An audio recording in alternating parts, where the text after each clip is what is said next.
The Houthis are quite dangerous terrorists on the Arabian Peninsula, but any attempts they make to attack US military targets appear more amusing than frightening. No. Oh my God. A series of such brazen attacks began in January 2024 when a modified anti-ship ballistic missile was launched from a mobile launcher in Houthi, a Houthi-controlled part of Yemen. The missile's target was a US warship. This weapon was presumably provided to the terrorists by Iran. Traveling at a speed of 1 to 2 kilometers per second, it headed toward the USS Laboon. As it continued to ascend, the missile's GPS guidance system locked on to pre-programmed coordinates, which had been transmitted to it by an Iranian vessel in the Red Sea. Houthi operators monitored telemetry data via encrypted Iranian communication systems. These terrorists were located in a fortified bunker 2 miles from the launch site, believing that was sufficient for their safety. However, due to limitations on the missile's maximum range, the launchers had to be placed close enough to the coastline. This made them much more vulnerable to the US sensors and counter-battery fire. Given technical limitations such as deviation and other factors, the missile could only hit its target if the American destroyer was stationary or moving at a very low speed. It was during such a period of movement that the launch was carried out, at night, when the destroyer Laboon had likely entered a mode called trail shaft to conduct necessary maintenance. In this mode, all engines except one are turned off. During this time, the ship's speed and maneuverability are significantly reduced, and it was precisely during this time that the Houthis struck. Fortunately, just in time, a radar mark appeared on American radar screens, indicating the incoming missile. While it was still out of the destroyer's weapon range, help came from an E-2D Hawkeye aircraft, which happened to be on patrol over the Red Sea at an altitude of 27,000 feet.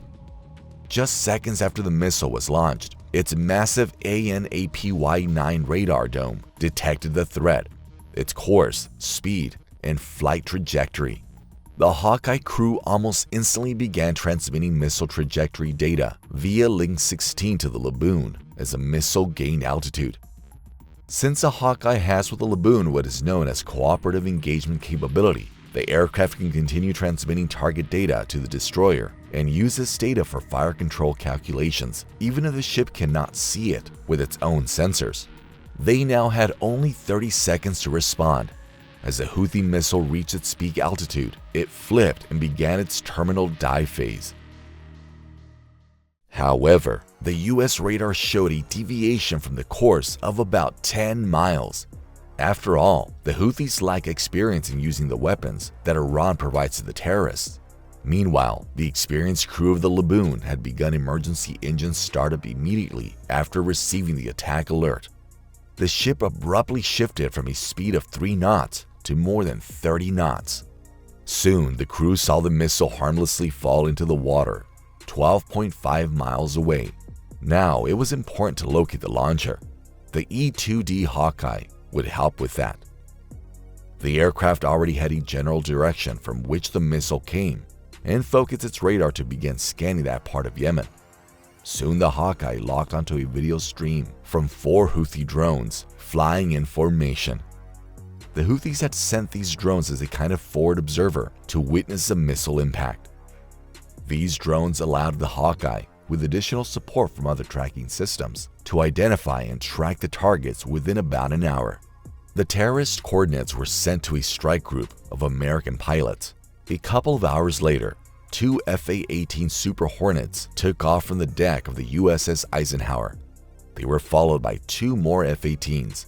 The 4 fighters established contact with the Hawkeye. It was important to preempt the next Houthi attack, as the terrorists had already realized their missile had missed.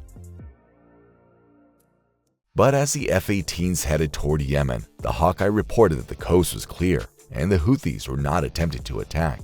This continued until the F-18s began detecting the bearing of an enemy radar. The system picked up the distinctive frequencies of the Houthis' 1S-91 radar, hidden between 2 apartment buildings.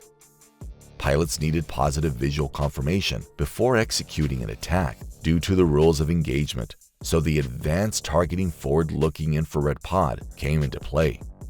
It provided positive visual identification of the target at a distance of up to 50 miles. This accuracy allowed the pilots to distinguish legitimate military targets from urban structures in densely populated areas where the Houthis place their equipment, using civilians as human shields. And after their visual confirmation was completed, the strike group could proceed with the attack. The lead fighter designated 3 targets. The first strike would target the launcher, the second, the radar system of the launcher, the third, the command bunker 2 miles away. The 4th aircraft would serve as a reserve in case someone missed. But if not, the 4th aircraft would destroy the launch pad that the Houthis had prepared for their 4 observer UAVs. However, there was a problem. The Houthis had taken over a civilian building and used it as a firing position and shelter from an airstrike. The shelter was protected by reinforced concrete. Fortunately, the F-18 had a special surprise on board: the GBU-31 bunker busters, which use heavy penetrating BLU-109 warheads. They are equipped with a GPS guidance kit to make them precision weapons. This makes them ideal for this purpose.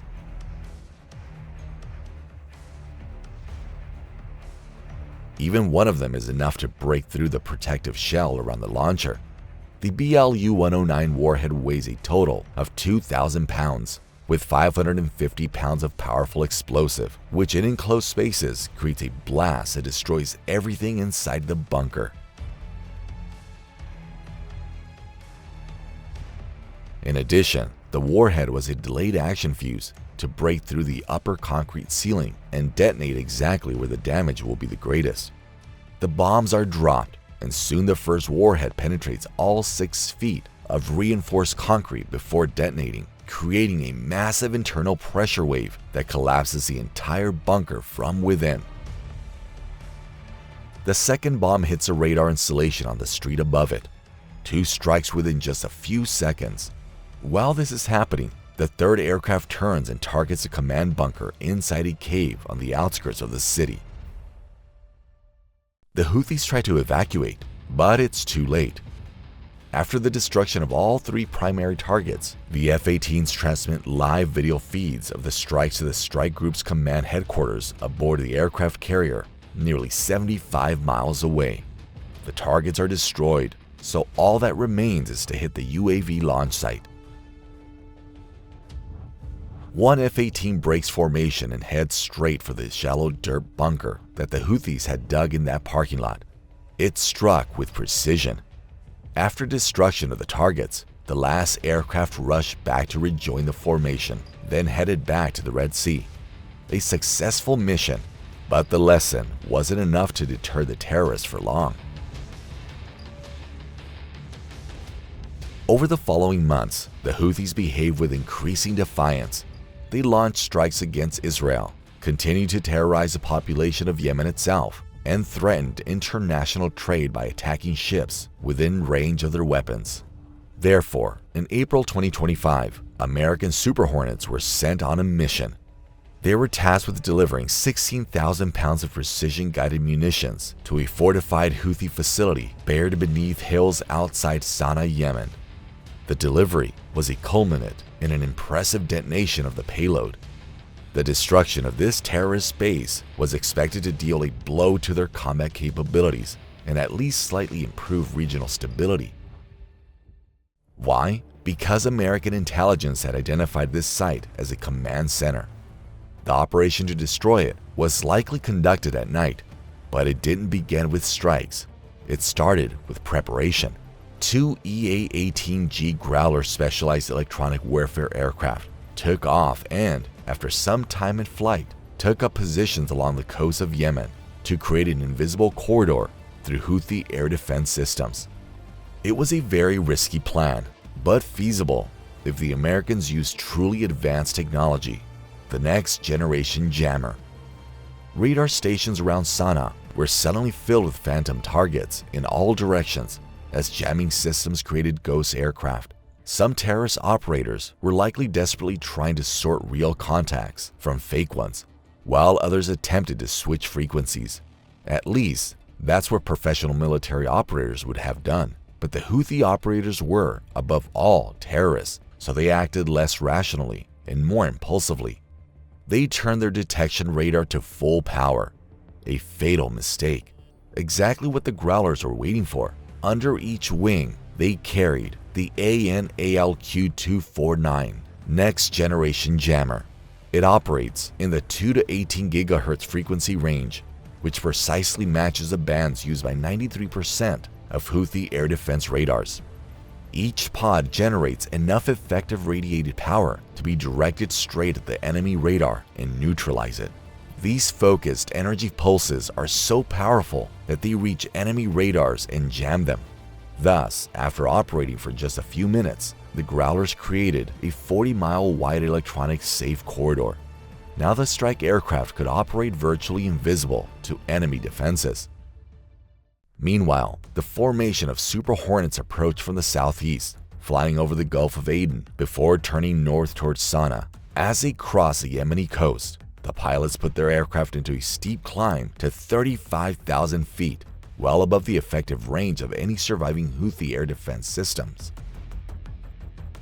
The target area soon appeared on their displays, as thermal imagery captured by the aircraft's forward-looking infrared radar revealed the presence of underground structures.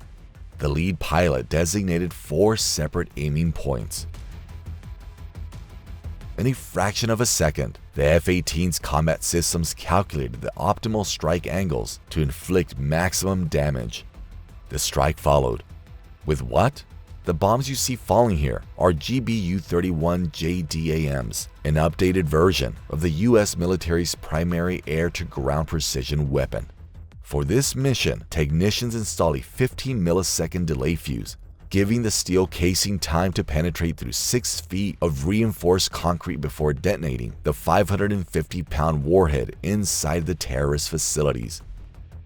The first bomb hit the main entrance to the command center with pinpoint accuracy. Everything went exactly according to plan.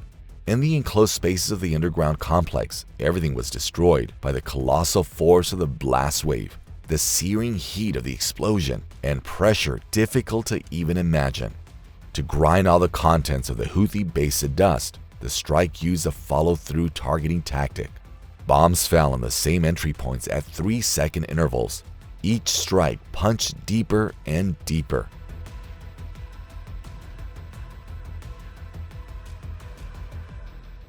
Then several JDAMs hit the complex. The first bombs targeted entry points and ventilation shafts, while the next one struck the communications center and weapons storage.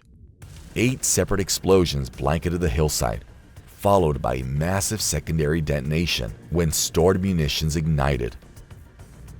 The Super Hornets sharply turned right and sped away. Behind them, nothing but ruins remained.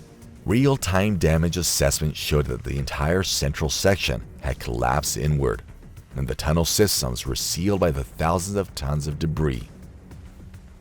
And this information was relayed to the pilots by an E-2D Hawkeye. It provided overall monitoring of the situation from 150 miles offshore. Its ANAPY-9 dome radar operates in the 400 to 450 MHz range, giving it an advantage against stealth technology and, to a lesser extent, jamming. The ability to scan vast areas of terrain allowed it to coordinate the timing of all 16 JDAM hits. But the Americans didn't know the enemy was preparing a counterattack. Radar operators aboard the USS Carney detected multiple targets launched from positions near Al Hudaydah on Yemen's western coast. 4 missiles were aimed directly at the carrier strike group. Within seconds, the destroyer's Aegis combat system calculated interception solutions, and the ship's captain gave the necessary orders. 4 missiles shot into the sky from vertical launch cells and raced to intercept. The missiles racing toward the targets were RIM-66 Standard Missiles IIs, the Navy's primary air defense weapon. But that was only the first part of the battle. After launch, they accelerate to Mach 3.5. That cruise speed means over 2,600 miles per hour. They cover a mile every 1.4 seconds. All 4 Houthi missiles were destroyed long before they had any chance to lock onto the strike group. Then a strike group of 4 aircraft launched from the carrier. An F-35C Lightning II may have taken part in the engagement, the Navy's most advanced stealth fighter. Why was it likely to be used against a terrorist? Since the Houthis were on full combat alert, it was important for the US Navy to maintain the element of surprise. The F-35 has an extremely low radar cross-section. Exactly how low? That's classified, but open sources estimate about 0.001 square meters. These figures make it practically invisible to the Houthis' not-so-advanced radars. The electro-optical targeting system mounted under the nose detected the heat signatures of recently launched Houthi launchers from dozens of miles away. Camouflage didn't help. Inside each of the F-35's internal weapons bays were GBU-53B Stormbreaker precision glide bombs. These allow aircraft to stay safely outside enemy air defense zones. The ability to strike while remaining out of reach is a key part of the US toolkit in the fight against Houthi terrorists. But that's not all. The truly impressive part is the target seeker each bomb is equipped with. The tri-mode seeker is located in the bomb's nose. It operates in a multi-factor mode, combining millimeter wave radar, infrared, and laser sensors. With this combination of targeting systems, regardless of how dark, dusty, or sandy the environment is, the American bomb will hit its target no matter what, with minimal deviation. And these F-35s soon proved just how good these new seekers are when the drop bombs began to strike. On impact with the Houthi missile launchers, each bomb's warhead created a lethal radius sufficient to destroy the launcher with a direct hit, while minimizing collateral damage to any nearby civilian infrastructure. It's important to remember that the Houthis control Yemen, and that country will eventually return to the control of its legitimate government and its people. Of course, the Houthis realized they were under attack, so after the first strikes, neighboring launchers attempted to evacuate.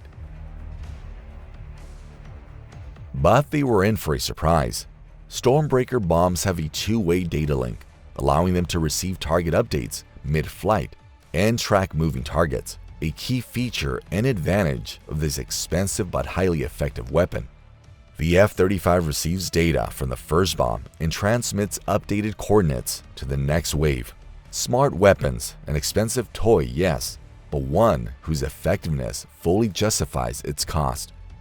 Previously, it would have seemed unthinkable to load disposable munitions like bombs with sophisticated electronics and network them together. But now it's become so effective that one attack using just a few sequential bomb strikes can achieve what used to require far more munitions. So the cost and complexity of the bombs are justified, especially when you consider the complete destruction of the targets. The morning was just beginning when the American fighter strike groups returned without any losses or damage. Analysis of the operation confirmed that the Houthi command center had been fully neutralized. Nearly 36 terrorists would no longer attack US citizens, disrupt international trade, or engage in terrorism. A follow-up strike destroyed 4 of the 6 remaining mobile launch platforms, seriously undermining their ability to threaten shipping in the region. Over the next 72 hours, not a single commercial vessel reported a Houthi strike. 72 hours may seem like a short time, but the Houthis' aggression is well known among merchant fleets operating in the region. For them, those 72 hours of calm mark the longest peaceful period in the shipping corridor since the beginning of the conflict. But how can this hot zone be truly extinguished? Share your thoughts in the comments. The exact details of the standoff between the US Navy and the Houthis remain classified, so this video does not claim documentary accuracy. This video is a result of analysis of events in the region and comparison of open source information, which allows us to piece together a plausible picture of the events that are shaping modern history. To learn more about such episodes of modern military history, subscribe to the channel